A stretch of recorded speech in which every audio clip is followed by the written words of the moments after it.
Olá, como vai você? Tudo bem? Eu sou Samuel Isaac e estou aqui hoje para trazer mais uma palavra motivacional, mais uma palavra de reflexão. E hoje nós vamos refletir um pouquinho sobre gratidão. Bem, gratidão, gente, não significa ser escravos, ok? O fato de você ser grato a uma pessoa por algo que ela fez na sua vida não significa que você vai ter que estar ali, não é? Beijando os pés de quem te fez para tudo sempre. Você vai ter que sim, claro, com uma pessoa humilde, demonstrar assim a sua gratidão através de gestos, através de palavras e, sobretudo, através das suas orações também, na verdade.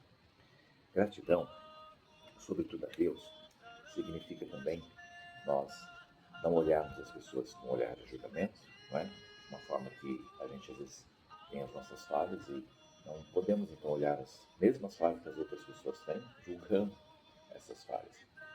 Às vezes nós temos, sim, algo em nós que a gente pensa, puxa, isso eu posso ajudar outra pessoa, então se ela realmente quiser, eu posso oferecer a minha ajuda. Então você não vai estar literalmente julgando apenas, você vai estar oferecendo sua ajuda em algo que você domina. Mas as pessoas têm por hábito, puxa, ter às vezes os mesmos erros que outras e julgar os erros das outras, mas não olhar seus próprios erros, não é assim? Puxa, mas o que tem a ver isso com gratidão? Tem a ver com nós entendermos que, poxa, quando você precisou, a pessoa te estendeu a mão e de repente quando a pessoa está passando por algo difícil, você ao invés de estender as mãos também para ela, se você é a primeira pessoa a tacar pedras. Não faça isso.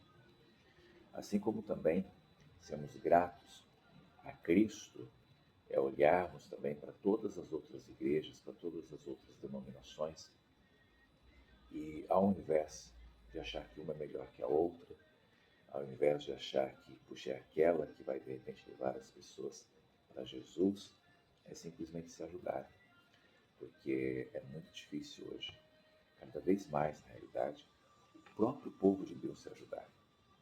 Eu vejo igrejas assim que seus líderes muitas vezes proíbem os seus membros de irem visitar outras igrejas, porque têm medo de perder as suas ovelhas, quando na realidade as ovelhas não são dos líderes, são de Cristo. Ah, mas a responsabilidade é do líder. É uma outra coisa também que os líderes se confundem, não é? Alguns por ignorância, outros por manipulação, persuasão, que é o fato de usar a própria palavra de Deus de uma forma distorcida para querer fazer com que as pessoas sejam suas escravas, ou seja, nem ovelhas, escravas mesmo. E aí começam a dominar a vida da pessoa, começam a dominar a sua família, começam a dominar as suas escolhas, o próprio livre-arbítrio que Deus te deu, esses líderes muitas vezes querem te manipular. Falando inclusive que é pecado você faltar, por exemplo, aos cultos, às reuniões, porque eles precisam que você esteja lá fazendo um trabalho não para a obra de Deus, mas para eles.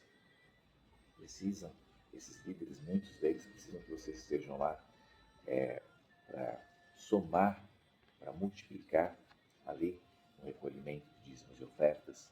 Então não é porque se preocupa com você, na realidade, mas porque tem outros interesses obscuros.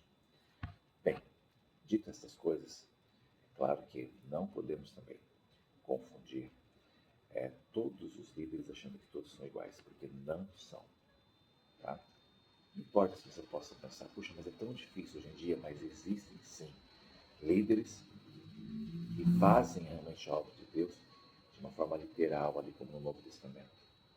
Sabe? Que faz o bem às pessoas, como um bom samaritano, sem olhar a quem. Que faz realmente assim, algo para as pessoas com a mão direita, sem querer já, sabe, cobrar ou mostrar com a esquerda. Tem líderes que sim, que entendem que você muitas vezes não vai em todos os cultos porque você trabalha, que você simplesmente está cansado, está descansando, que simplesmente você resolveu passar um dia de lazer ou de descanso com a família.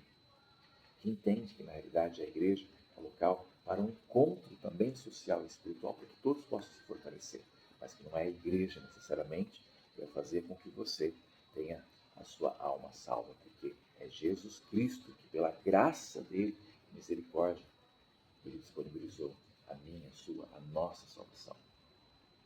Então tem líderes que realmente usam da sabedoria cristã, da sabedoria do próprio Jesus, para administrar ali no trabalho. Estes líderes, sim, vale a pena o nosso trabalho voluntário, a nossa dedicação, não é? A nossa contribuição para que a obra cresça.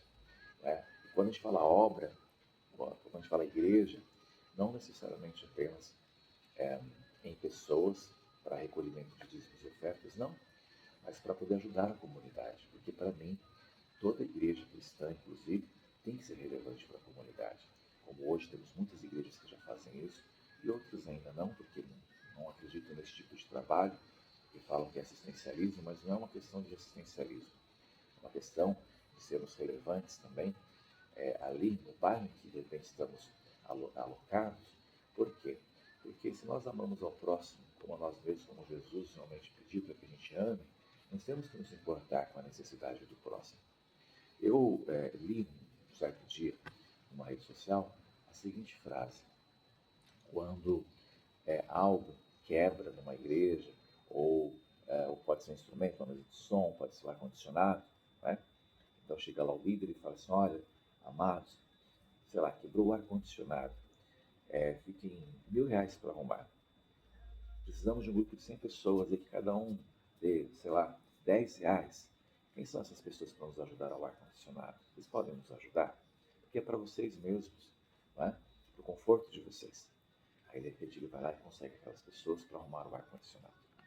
Mas aí de repente aparece na igreja, gente, um irmãozinho, uma irmãzinha, que eles nem podem ser da igreja, é da comunidade, mas sentiu de ir ali para poder ouvir uma palavra, foi tocado pelo louvor, mas também porque precisa de uma ajuda. Chega no líder e fala assim: olha, eu tenho um bebê recém-nascido, tem criança pequena, estou desempregado,